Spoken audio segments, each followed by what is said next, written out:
the very separated small groups, many groups that claim they are the best, they are the ones who understand the teachings of religious. No, they are not guaranteed by the prophetic traditions. Prophetic tradition claims the majority, follow the majority. Yeah, not just the Jama. Jumbo. I have a question too. How if the majority of people's claims that the majority is the right one? So then the others is wrong.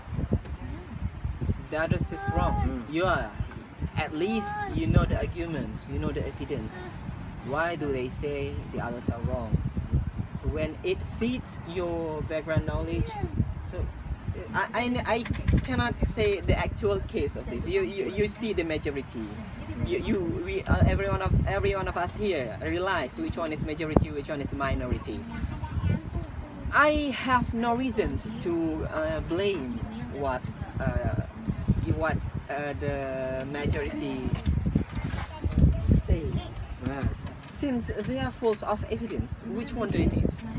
From the Quranic verses, prophetic traditions, from the consensus of Islamic scholars, tons of evidence.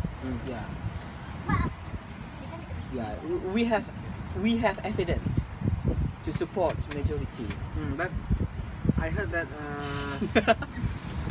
there's a group in majority. There's a group in majority who claim who claim the majority is the best one. Yeah. Not the best one, the right one. But not the majority claim, but a group in that majority claim. Group in a group. Group in majority. Small group in huge group. Small group and huge group claim that the majority is the right one and the others is wrong. Yeah, it depends on what case the others